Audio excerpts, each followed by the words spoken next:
Ito yung execution ng 602nd Brigade sa operation of Battle of Palma B. Ito yung operation ng 602nd nung sinakop ng mga BIFF ang buong North Cotabato. So ito yung yung kami, yung kumpanya ko, yung batalyon ng 1st Mechanized Battalion, i-deploy dito sa area ng North Cotabato noong 2008. Paki-explain mo, di ba, ito yung Bulyok Complex, di ba? Paki-explain mo yung Bulyok, itong battleground nyo at that time. Ito sir, hindi na sa Bulyok sir, hindi ko, pati yun sir, may DRC pa ako nun sir eh. Okay. Sorry. Ito sir. Explain mo lang yung battleground sa Palma B. Sige sir. So itong Battle of Palma B, ito yung operation ng 602nd Brigade, kung saan ito yung time na inoccupy ng mga BIFF yung karamihang area ng North Cotabato. Nandyan yung area sa Pikit na pinasok ng BIFF, sa Alyosan, hanggang sa Midsayap. Itong Palma B ay binubuo ng ng bayan ng North Cotabato. Ito yung P, yung Pigkawayan, Alyosan, Libungan, Midsayap, Palma B, at Banisilan. Yan yung nag-comprise yung Palma B na yan. So yung time na yan, yung nagpasikat itong mga BIFF, yung grupo ni Umbracato. So may mga community dyan na pinasok ni Umbracato, pinasok ng mga grupo niya na hinostage. So yung pagpunta namin doon, dyan siya, dyan nag-start. So ang operation ko bilang armor officer, ako yung na-opcon sa brigade, sa 602nd Brigade kay then General Estomo. Paano ang setup ng, anong dala mo nun? Anong mga dala mong assets, armored assets? Ang mga dala kong armored asset dito sir, bilang isang kumpanya ng Mechanized Infantry Company, dala ko yung mga EIFB, mga komando at Simba. So ang dala ko that time is 14 vehicle. Dami Yes, sir. 14 vehicles na, so parang ano na to? Ilan pero ang tropa mo, wala kang mayroon din akong mechanized element sir, mechanized troops sa isang vehicle o sa isang section. Paki-explain nga bakit sa mga lugar na yon napaka-importante na may armor. Noong panahon na yun, sir, ang area ng North Cotabato, lalong-lalo na yung mga hinostage ng mga BIFF. Ang BIFF kasi, yan, sir, yung they are equipped, may mga RPG na sila that time. So, kumbaga, sila yung nanggugulo na dito sa sa area ng North Cotabato. So kung makikita mo sir, yung BIF na yan, sila yung armed element ng ibang grupo dyan.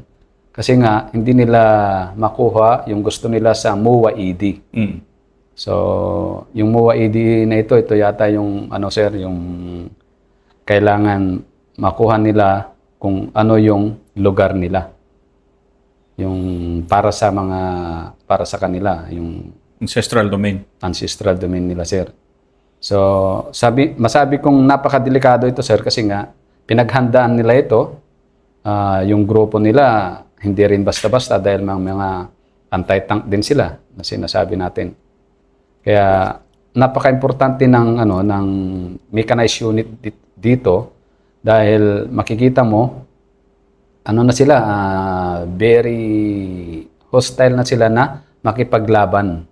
So, ibig sabihin na handa na sila. Kasi hindi man nila pwedeng basta na lang kunin ng isang lugar na hindi sila handa. So napakadelikado din sa mga armor asset natin, lalo na yan pag naputukan ka ng RPG. O kaya yung ibang mga anti-tank nila, yung mga IED nila na ginagamit. So kasi yung lieutenant days mo talagang infantry ka. So, Yes, sir. pawas ranger ka nga eh. Bawas ranger. Ito ngayon, iba na to, bakal na dala mo. Iba na. Tapos, Bakal naman, sir. Iba rin to ngayon. Ibang mundo ito ngayon dahil Yes, sir. yung 14 bakal mo, alam mo, isa lang kalaban, RPG at IED. Kung noon ay ang minamanage ko lang, nung nasa infantry ako ay mga tao lang. Ngayon, nung nandun na ako sa mechanized unit, dalawa na yung iniintindi ko. Kung paano ko i-secure yung aking mga armor asset at yung aking tropa. Kung paano ko sila ilaban na sabay. Ito yung medyo exciting na rin dahil pagdating ko pa lang sa brigade, nakilala kaagad ako ni General Estomo eh. Dahil sa message pa lang daw, kilala daw niya yung mina na yun eh. Kilala niya yung mina na ma-opcon na naman sa kanya, sir. Yun lang yung maganda rin minsan na pagdating mo sa kanya, ina-acknowledge niya kung ano yung mga napagsamahan yung gera, sir. Kaya nung pagdating ko, sabi niya, nagdala ka na ng bakal mo ngayon, ha? Sabi niya. hindi na lang infantry. Hindi ka na DRC, ah. May bakal ka pa ngayon. Parang pwede ka ng Kaya sabi niya, sir. So yun, sir. Ang inaalala ko noon nung pagpunta ko doon, yung dala ko kasing kumpanya ay laking Port Bonifacio, laking Manila, sir. So ibig sabihin, yung mga tangke kong na yan, yung tangke namin na yan, ay walang training, hindi pa pumutok, hindi pa nasubukan nakigera yung mga bakal na yon. Kumbaga nandun lang siya, nagsisecure sa seat of government ng Metro Manila. So yung tropa mo, yung bakal hindi pa ibig sabihin kasi yung tropa na crew nun, Yung hindi mga pa crew, napabakbak. May mga na rin, sir, kasi yung mga dati nang dinala ko doon, yung mga galing na sa ibang unit na galing sa ILAB, ganyan, yung mga nakikigera na rin dati. Yung mga matatanda, yun yung ginawa kong basis doon, sir. Ginawa kong pundasyon sa pagpunta namin doon, sir. Pero yung mga dare, sir, mga iba, talagang hindi pa sumabak sa gera yan. At iba kasi ang level ng gera talaga sa Central Mindanao. To be sir. very, very Ibang-iba, blunt sir. about it. Oo. Kaya nung nandun na kami, so ang problema ko talaga, hindi ko pa naiputok yung mga na yan, yung mga kanyon na yan, mga tangke na yan. Nagkataon lang, sir, na nung 3 days lang kasi yung sir pag galing ko ng pag-dock namin sa Sasawarp, sa Davao, pinapunta kaagad ako, pinababa ako dito sa Carmen. Yan, sir. Kung makikita mo yung convoy namin dyan, sir, ang haba. So parang, kumbaga sa PBA player, import talaga kayo na import na parang Yes, sir. malilinis pa yung tangke. Oo, sir. Kumbaga para sa atin, di ba, pag nagre-ranger ka, pagpasok mo, ang puti-puti mo pa, pero after 2 weeks, may kaliskis ka na, di ba? Yes, Parang sa ranger. Pero ito, talagang Ito, sir, pa-praise from sir, talaga. To, mga baby face pa na malilinis. binaba namin yan, sir, dito sa Carmen. So pagdating ko ng Carmen, niris ko kaagad na baka pwedeng kahit konting retraining sana, sir, o itis ko lang yung mga vehicle ko, pero hindi ko na nagawa, sir. Kasi andun na yung time na indami ng community ang hinostage ng mga BIFF. So briefing na lang ang pagdating ko doon sa 603rd, 602nd. Ganito na yung mangyayari. Ito na yung gera. So by all means, ganito. Sabi niya sa akin, sir. So bukas at 0500, dapat nakakross ka na ng LDLC mo. Sabi sa akin ng brigade, sir. So yun, sir. Ang inaalala ko nga, kung puputok ba ito na yung mga gun natin. Mga ganun, sir. Kasi nga, matagal na stock dito sa Manila, sir. So, nung pagpunta ko, kinamagana, sir, ito na yung operation, execution na. Pagdating ko i-cross ko yung LDLC ko, tinawagan na ako, sir. Tinawagan na ako na, Mines, sabi sa akin, dahil mga kakilala din yung mga staff ni General Estomo, sir. Halt mo muna, sabi niya ganun sa akin, sir. Standby ka muna dyan sa baliki. Sabi niya sa akin. Bakit, sir? Nakiusap sila na alis na sila, pero mamaya pang mga alas 10 o alas 9, sabi niya ganun. May ganun pala. Sabi ko ganun, sir. May ganun na naman. Nakaka-request sila ng, ng extension. So, sige sir, sabi ko. Yun yung kinuha kong time para malaman ko kung puputok ba itong mga tangke ko. Yung mga 25mm ko, sir. So, ang ginawa ko, sir, nagtambay ako sa detachment ng Kapgo doon sa Baliki. So, tinanong ko, saan ba yung ambush ng snipe sa inyo dyan? Sabi ko, saan banda? Tinanggagaling. So, tinuro nila, sir. Yan, sir, yung high ground na yan, yung may nyugan at may mga kawayan, nandyan sila, sir. Sabi sa akin. So, dahil nga gusto kong i-prepare din yung tanki ko, sige, tayo? Prepare nyo nga yung mga yung dalawang 25, sabi kong ganun, sir. Yung dalawang 25mm natin, subukan nga natin kung puputok, sabi kong ganun. So, mga yan, sir, alas 5. Dapat nakakross na ako ng LDLC. Alas 5 ng umaga? Umaga. So, sabi ko doon sa gunner ng sige, testingin natin. Pinatesting ko yung dalawang 25, sir. 25mm. Di namin alam na nakapwesto na pala sila doon, sir. Sa pinatukan so, yung target range mo, nandun yung kalaban? Nandun ka. Agoy. Sige nga, sabi ko, putukan natin. Nandun pa kami sa labas, sir, eh. Sige, putukan mo, sabi ko. Pinutukan ng 2 beses, sir. Pusa, nag-reply ba naman, sir? Aray. Nag-reply. Tawag kagad yung na monitor kagad ng brigade, sir. Mines, ano yan? Mamaya pa tayo. Ano yung putok dyan? Pusa, narinig nila, gumagano na, sir, eh. Sir, tinisting ko tong 25 ko. Kaso nag-reply man, sir. Pusa. Sige, ituloy mo na. Sabi. Okay. Ituloy mo na. Sabi niya sa akin. Sige, sir. Tinuloy ko. Yon, start na yung gera. So, mechanized operation na yan, mga tangke. Inabanti ko na sila, sir. Doon ko rin naman nakita na buti na lang mga RPG nila, dads. Yung palapit sa akin yung isang RPG, sir, na mapapaganyan ka, sir. Makikita mo ba? Makita mo, sir. Kasi yung usok, di ba? Yung usok, sir. RPG, sabi kong ganun. Buti na lang, pagbagsak sa harap namin, sir, gumanon lang. Tumambling-tambling lang. Pakiramdaman kami, hindi pumutok, sir. Dad, sabi niya, tawa-tawa na naman kami, sir. Tawa-tawa. Dad, sir. Ano? Sige nga. Ikaw una kong ma-interview na armor officer. Ano bang feeling mo na sa loob ka? Sir. Tapos, yung nga, alam mong RPG talaga yung, ano yung feeling nun, ng ganun?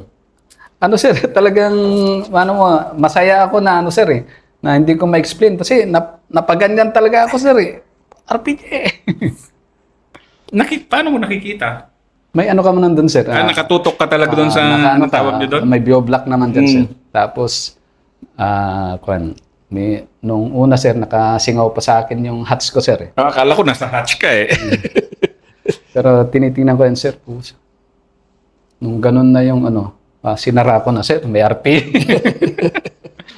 Pero nung sir, hindi ako mapakali sa loob. Sabi ko nung yung mga tropa, radyo ko, dismount tayo. Dismount. Ba't ka magdi-dismount? Kasi sir, gusto ma-secure yung tanke, sir. Baka mamaya masagasaan niya yung yung RPG o kaya kailangan mo kasing secure yung asset natin, sir. Ay, ganon. Talagang sir. Ganon yung sir, hindi ka pwedeng nasa loob lang. Hindi ka pwedeng nasa loob lang, sir. So, yun yung nakita ko talaga na nagkuman ako ng dismount sa mga ayaw nilang lumabas. Hanggang sa, sige na nga lang, ako na lang. Paglabas ko, labas din sila. Bantayan niyo to. Sabi ko, instruction na naman. Hanggang sa, sinagasana namin yan, sir. Buong tangke. Hanggang, tumakbo naman pala sila, sir. Nung nakuha ko na yung Sitio Solok, sir, yung isang inoccupy nila, may Sitio Solok doon, sir, na community na hinostage nila, sir. So, hindi rin... Paano sila mang hostage nga? Sige, balikan natin yung armor mo, ha. puntahan nga natin paano sila mga hostage. So, papasok sa isang community, Christian community. Christian community, sir, sasabihin ng ano na, may hinawakan doon. Wala na silang pinapalabas ng mga tao doon. Ganon sila, sir. So, ang mission nyo is... To liberate o kunin mo yung ano na yun. pero alam mong may collateral damage talaga yan pag ano. Expect na namin yun, sir. Alam namin na kung pero iniisip ko din kung ano ba yung sitio sulok. Nakita namin mga kapwa din nila ano, sir, kaya hindi nila ginilaw. Iniwan na lang nila. Iniwan na lang nila, sir. Pero anong feeling mo nung unang armor battle mo na ganun? Kasi I mean, i-detalye mo nga for the purpose ng mga beginners sa, kunyari, o estudyante ng armor. Ano yung battle ng armor dito sa Pilipinas? Kasi yung Central Mindanao, yan yung talagang pwede talaga na armor country, di ba? Na tankable siya. So, magamit mo lahat yung ano doon, yung armor tactics, ma-maximize mo talaga yung firepower mo doon. Sir, ang i-apply ko talaga doon yung mechanized operation, sir. Kaya yun nga, sir, pati ako lumabas para makita ko talaga yung picture ng mechanized infantry operation. Yung hindi ka lang nasa loob ng tangke, sir ba? Nandun ka rin naglilid ng infantry mo. Yan, sir, nakikipagputukan, gano'n. Nung una ayaw kong gusto ko paunahin yung tangke, sir. Hindi pwede, no? Hindi pwede. Sir, kasi pag na-RPG yan, pati ikaw, sir. So dapat, ma-secure mo siya, sir. So ang mechanized infantry mo, talagang nakalabas. So yung tapang din ng mechanized infantry, kasing raw na tapang din ng mga Pawas Ranger mo dapat dahil ang swerte ko pa noon, sir, buti na lang, pagbalik ko doon, yung kabady din namin na pumasok, mga DRC. Tapos, mga dati kong tropa. Si sir. Kaya kantyawan kami, sir. Kantyawan. Bakit Wala, kantyawan? madaya ka, sir. Sabi nila, madaya ka. Pasakay-sakay ka na lang ng bakal ngayon. Diba, armor naman ako, sabi ko sa kanila. Noon, naiinggit lang ako sa mga armor, sir, dahil andun sila sa loob na, nainggit lang ako nun, sir. Ngayon, armor din naman ako, sabi. Kasi yung ganon, di ba, nag-link up kayo ng mga pero ang gandang combination kasi talaga yun, may infantry, tapos may tropa ka na mechanized infantry. Gandang combination pangontra ng mga BIFF na ganyan. Sir. Kaya, alam ko, sir, nung nandun na yung mga armor natin, sir, kita mo, abante. Sila, atras talaga, sir. Atras. Marinig nila yung 50 tsaka 25 atras, sir. Sinubukan ko pa yung sir, yung isang area, yung pinag-withdrawan nila, sir. Yung, sige nga, tingnan mo kung kaya niyang tumbahin yung nyug. Yung 25mm natin, sir ba? Kaya nga, sir. Pag natumbay, bigla na lang magtatakbuhan yung mga MI, yung mga BIFF. Iba talaga yung may bakal ka, may kanyong ka, may obitan, Oo, sir. Iba pa rin. Pa rin, sir. Hindi, yung laban, talagang dehado sila. Pag may ganun, mga bakal ka na, wala. Takbo na sila, sir. So, tamakbo yung mga grupo ni Ambracato, bumalik sila ng Marsland sa Maguindanao. Balik na napalayas namin sila dito sa area ng North Cotabato, sir. So, yan yung unang major battle mo, armor battle mo. Ano naman yung hindi mo makalimutan doon na ngayon, armor officer ka, and then yun yung mga unang, of course, meron na yung mga 1995, ganyan, tuloy-tuloy yung armor engagements. Pero ano yung personally mo, hindi mo makalimutan doon sa experience mo na yan? Ang isang ko doon, sir, after nung encuentro na yan, may series na naman na lugar kung saan nandun na naman yung BIF, sir. Doon sa, naman, sir, sa kabila. Sitio Labas naman, sir. Sitio Labas, doon sa Midsayap. Yan, sir, ang sabi ng na kabady ko yung 68 IB, sir. So, ang ganda ng briefing, ganito. Paunahin yung armor, sabi nila, sir. So, hindi ko alam na katabi ko lang pala yung 68. So, ang usapan namin, ire-recon namin yung ano, yung ire-recon ko yung area, yung sinasabi nilang nandun daw lahat. So, ang dadaanan ko lang, sir, ay irrigation. Ibabaw ng irrigation, sir. Ba? So, pinasok ko yung mga bakal doon. Pinasok ko dahil gusto ko talagang ma-pinpoint na yung sinasabi nilang nandun daw yung, ano, yung grupo. So, diniretso ko na lang, sir. Diniretso ko. Eh, ang plano pala nila, sir, pag nakapunta ako at medyo kung positive, babacktrack daw ako at kakanyonin nila. Eh, hindi naman pwede yun, sabi ko. Nandun na nga ako eh. Nandun na nga ako tapos babacktrackin niyo yung vehicle ko. Clear na, sabi ko. Kaso nandun na nga ako, sir. Yung 68, pinapatras ako. Tapos pati yung sir, hindi na, clear na to. Wag na kayong magpakanyon. Wala sila dito. Ano pa paatrasin yung lining, sir, yung irrigation, hindi ka man basta mag-backing o... Oo, hindi naman. Makitid lang yun. Makitid lang yun, sir. Sabi ko. Kaya minsan ano ko, sir, at masaya lang ako na nandun dahil area ko dati yun, sir. Eh. Yun na rin yung tuloy-tuloy na rin hanggang Mantaray. Hindi na. Wala ka na nung Mantaray. Nandun pa rin, sir. And then, gamit ka na naman doon. Nagamit ka na sir, naman doon. Gamit ako doon, sir. Oo nga. Pag-explain mo nga yung Mantaray na kasi medyo matindi-tinding gera yun, 2008. Ano yun, sir? Nagkadugtong-dugtong na yun, sir. Eh. So after namin doon, sir, sa unang burst of na battle dito sa North Cotabato, nagkaroon na ng series encounter, sir. Meron na rin sa Pikit, sa Alyosan, mga ganyan, sir. Parang nagkaroon ng simultaneous attack na yung mga BIF, sir. So lahat ng mga detachment, lahat ng lugar ng tropa, hinaras na rin nila, sir. So nagkaroon na ng enkwentro. So dito ako kay upkon ako dito sa 68 tsaka 40 kay Colonel Carrion. So doon nagamit yung armor ko, sir. Sige nga, explain mo nga paano ka nagamit ng this time opcon ka sa infantry battalion kasi yung una mo halos ikaw lang. Oh, sir. Na opcon ka na infantry battalion, kumusta naman 'yon? Nung na-opcon ako sa 40 IB, sir, di hinawakan na ako ng 40 IB.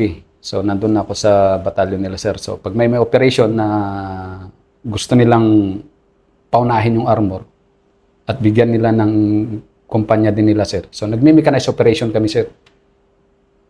So as in talagang una ka, wala silang, hindi ako nasanay kasi sa Ranger operations na halos Ranger muna, sir. Sir. Yung kayo talaga, una talaga yung armor. Paunahin nila, sir. Ito nga yung sa nangyari nga sa Baliki, sir, paunahin nila yung armor, sir. Pero sabi ko, mag-mechanize kayo. Mag-mechanize tayo. Sabi ko sa infantry, sir. Explain mo nga ulit yung mechanize. Ibig sabihin, armor, pure armor, hindi kayo nakababa. Pero pag mechanize, yung tropa nakalinya. Sir, may mechanized element ka, may infantry element ka na pwedeng mag-secure sa mga asset mo, sir, sa mga bakal mo. Ganon, sir. So, habang umatake kayo, sir, habang nilalapitan namin yung grupo ng Bracато, nagmi-mechanize talaga kami, sir. Hindi pwedeng hindi, no? Hindi talagang pwedeng hindi, sir. Doon ko nakita na hindi ka pwedeng nandun lang sa bakal, sir. Kaya nung nakita ko, may time pa nga, sir, na yung sumabay yung pukpukan, talagang dumipinsa sila. Tinago ko yung team ko doon sa side na na ito yung bakal, dito kami, sir. Yung tinignan ko kung mapipenetrate nila yung bakal, sir, ba? So maririnig mo na lang yung parang popcorn na tumatama doon sa bakal mo, sir. Iba rin yung feeling nun. Oo, sir. Iba rin, sir. Iba rin yung feeling nun po, sir. Sabi ko, nung bantayan tong mga bakal, sabi ko. Pero yung bakal, sir, talagang ipaubos ko yung bala niya nun, yung 50. Pag alam ko nga. Kaya, pag bumubuga yung 50 natin at 25, sir, matakot sila kagad, sir. Takot na yan.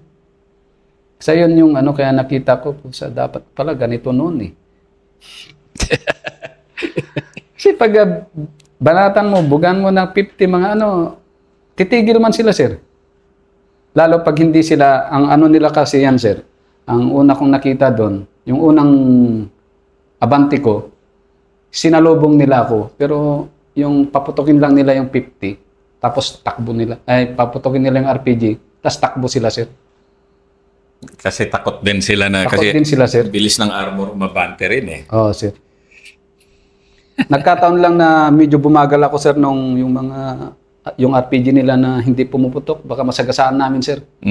Ayoko rin, baka Sumabog. sumabog, sir. So, 2008, grabe rin yung point na yon na tested yung tropa mo. After that, anong learnings mo bilang isang combat leader after that? Kasi medyo tumatanda na rin. Ano ka na nun? Captain ka pa. Captain ka pa. Captain ako. Pero sobra ka na sa kota sa Central Mindanao noon, di ba? Noong panahon sir, na 'yon. Sobra na yun. Ano ko na lang yun, sir. Masaya na lang ako na at least napil ko din na armor officer ako noon, sir. Pagbalik ko doon. Subukan ko na rin yung buhay ng armor na pumupunta doon sa front line, sir. Kaya happy din, sir. So ngayon na nandito ka sa bilang isang full-fledged na armor officer, and then may mga bata na nag-a-aspire, mga officers din yung officers na nag-a-aspire na maging armor. Ano naman yung mo? Ano ko, sir, sinishare ko yung mga magagandang practices. Ini-encourage ko sila na ganito, maganda dito sa armor, sabi ko. Yung motivation na lang, sir, kung kasi minsan makikita mo yung mga bata, gusto din nila yung gera. Kung gusto niyo ng full-time na gera, sabi ko, punta kayo doon sa Ranger. Sabi ko. Pero dito, ganda rin ang buhay dito. Sabi ko sa kanila, sir. Ito yung buhay ng armor. Kung mapanood nyo yung Battle of Marawi, sabi ko, yun yung full contact talaga na may armor operation. Ito na. Talagang, sir. It's an honor na itong first interview ko with an armor officer, Colonel Mina. Talagang it's an honor na, of course, Ranger body tayo, and more importantly, it's the first time na i-profile natin yung katapangan ng ating mga brothers sa armor, because alam mo yung Ranger, di ba? Worthy brother na body natin yung armor ever since eh. Ako kasama ko pa sina Sir Gapay noon 2000, and thank you very much, brother. Thank you, sir. Thank you po. Maraming